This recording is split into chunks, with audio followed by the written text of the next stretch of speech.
Oh, hey, what's up you guys? How's it going? It's Papa. And today we are going to be taking a look at my Altergeist deck profile. And I want to go ahead and ask you guys to please check out the channel and subscribe for more Yu-Gi-Oh videos. I have a big video planned for our 200 subscriber special. Just waiting to hit that 200 subs and then the video will be released.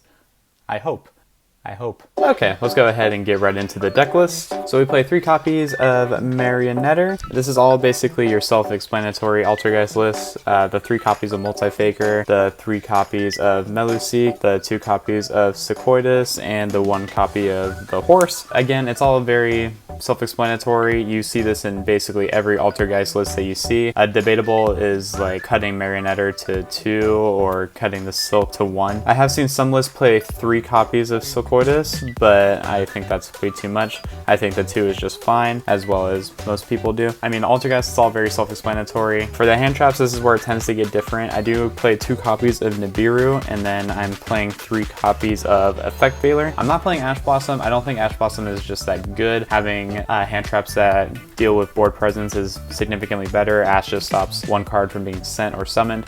I don't think that's enough. I think Nibiru just being able to wipe out the board is significantly better.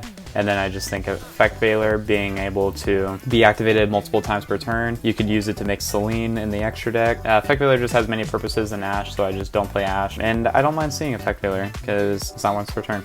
But that's it for the monster lineup. For the spells, I play 3 copies of Pot of Extravagance and 1 copy of 1 for 1. I guess I can go ahead and move these down here. Basically self-explanatory. I do like having the ultras to match the 1 for 1. Extravagance, you kind of need it for Altergeist. As you can see, I'm not playing the Dragoon package in it. I don't think this deck really needs it. I think just being able to set up multiple trap cards is better. Sure, having Dragoon for that extra layer of protection, so that way, so you don't get hit by cards like Lightning Storm or cards like Feather Duster would be nice. If you play trap cards that just make it to where you don't have to lose the cards like that, I think that works too. Extravagance just helps you dig into your deck, and the 1 for 1 just helps you summon out your Meluseek because you do tend to open multiple normal summonable monsters, so sometimes you don't get to Meluseek, which gets you to Multi-Faker. So basically you want to make sure that you get the Multi-Faker as soon as you can, and I think 1 for 1 is just the superior way to do it. You could play Pot of Duality if you'd like, I just don't think it's really necessary. That's it for the spell lineup. And the moment you all came for is the traps. Every Altergeist player plays something different. I think the Impermanence, that's very self-explanatory.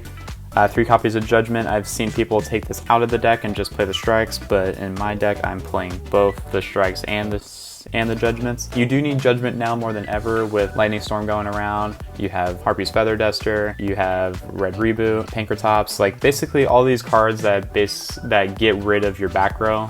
You just need to have like that layer to save it, so Judgment being the best one of it. Strike, it really punishes bad players. No one really plays around Strike anymore, and the only time you're really going to see Strike in the decks is when you're playing like back row decks like Altergeist or Guru. That's it for the 3 ofs. I'm also playing 1 copy of Imperial Order for the same exact reasoning. Harpy's Feather Duster is a bitch. Lightning Storm's a bitch. Like, you just need to make sure that you can get rid of all these cards. So Imperial Order just gets the job done for you. For the Altergeist trap lineup, it's a little different from what people play. I do play the 1 Manifestation and the 2 copies of Protocol, but I'm only playing 2 copies of Spoofing. I do tend to brick with multiple copies. If this card said Altergeist, it wouldn't be so bad, but since it doesn't, I think the 2 and 1 ratio is just better because you can't shuffle it if you open up like another copy of it, like you can do with Protocol or Manifestation. It just sucks having not a target for spoofing, and plus it's really good Ash bait, or really bad Ash bait, because it shuffles for costs, so you can lose the game because of it. So I only play 2. I was debating not playing it at all, but I think 2 is fine. The last 4 cards I play in the deck, we play 2 copies of Crackdown.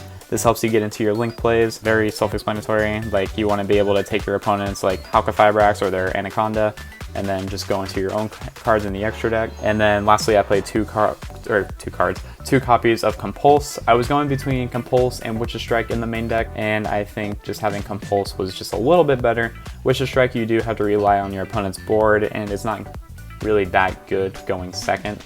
So I just thought the Compulse in the main deck was significantly better than Witch's Strike. But yeah, that's it for the main deck. We play a full 40 card main deck. For the extra deck, we are playing 3 copies of Linkuriboh, your best Link 1 probably in the deck. And then we play 2 copies of Relinquish Anima. This could debatably 1 Anima, 1 Almirage, but Almirage doesn't really do anything for you.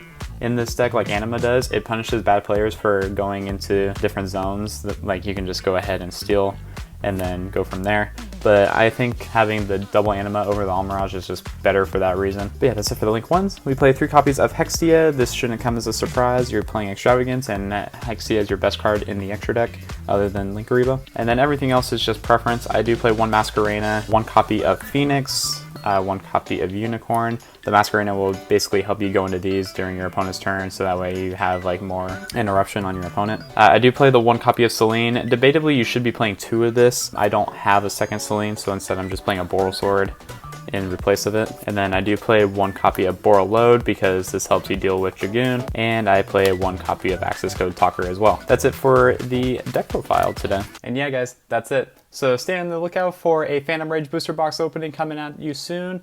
I'm getting the box today, so when this video goes up, I should be getting the box today, so I should have the video up hopefully by the end of the weekend. Other than that, I do have a Goki list coming out for you too in the near future, so be on the lookout for that next deck profile. And then for the 200 subscriber special, I will be releasing a new kind of video that I hope to make a series. It just takes a lot of time, and time is not my best friend right now for YouTube, but be on the lookout for that. It should be coming in the near future.